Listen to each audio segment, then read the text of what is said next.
মানুষের মাঝে আমরা উপস্থিত হয়েছি পশ্চিমবঙ্গেরই ছাত্র আন্দোলন সম্মিলিত বিশ্ববিদ্যালয় এবং আমাদের সাথে আপনারা সাংবাদিক সহযোগীরা আপনারা আমাদের জুলাই বিপ্লবে অসংখ্য অবদান রয়েছে আপনাদের সেই জন্য ছাত্রলীগের বিশুদ্ধ সংগঠনের কর্মীরা ধর্ষণের হুমকি দেয়। আমরা দেখি আমাদের সচিবালয়ে রহস্যমূলক আগুন লাগে, তখন আসলে আমরাও চিন্তা করি এই সরকার আসলে কার, এই সরকার কারা চালাচ্ছে। সরকার যদি ছাত্ররাই চালাতো তাহলে হয়তো আমাদের উপর এরকম বর্বরচিত আচরণ হতো না। এখন আমরা চিন্তা করছি আসলে আমাদের এই বিপ্লব আসলে আমরা বিপ্লবী সরকার গঠন করতে পারিনি। এই সরকার আমি এখনো সরকারকে হুঁশিয়ার করে বলে দিতে চাই, আপনারা যদি না পারেন আপনারা পদত্যাগ করেন।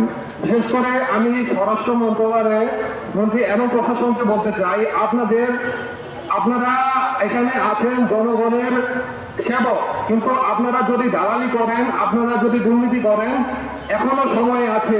24-এর যে স্পিরিট সেটা কিন্তু দমে যায়নি। আমরা যদি আবার জেগে উঠি আপনারা কিন্তু ঘর ছেড়ে পালাতে বাধ্য হবে। আমি সর্বশেষে আমি কথা বাড়াবো না, আমার আরো সংগ্রামী ভাইয়েরা আরো অনেক ভালো ভালো কথা বলতে পারবে।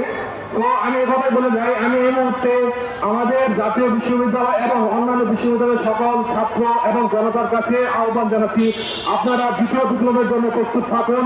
যে কোনো সময়ে আমরা দ্বিতীয় বিপ্লবে নামবো যদি এই সরকার এই পরিস্থিতি সামলাতে না পারে। ধন্যবাদ। আসসালামু আলাইকুম। সংগ্রামী সহযোদ্ধাগণ, শুরুতে আমি 36 জুলাই নিহতদের বীরদের প্রতি শ্রদ্ধা রেখে আমি আজকে জাতীয় বিশ্ববিদ্যালয়ে সম্মিলিত ব্যানার থেকে আওয়াজ তুলতে চাই। উপদেষ্টাদেরকে আমি স্পষ্টভাবে আমরা বলতে চাই, সুশীল হয়ে যদি আপনারা দেশ চালান তাহলে শুধুমাত্র সচিবালয় পড়বে না, জাতির কপালও পড়বে।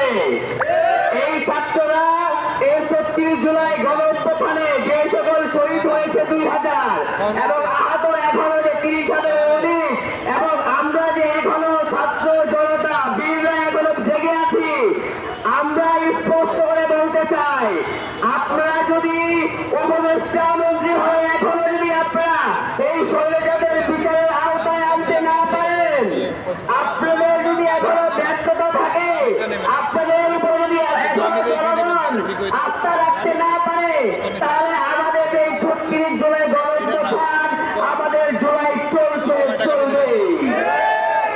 আমাদেরকে কোনো অপশক্তি দমে রাখতে পারে নাই, পারবেও না। আমরা ইতিমধ্যে লক্ষ্য করেছি আমাদের ছাত্রদের উপর হচ্ছে যে সকল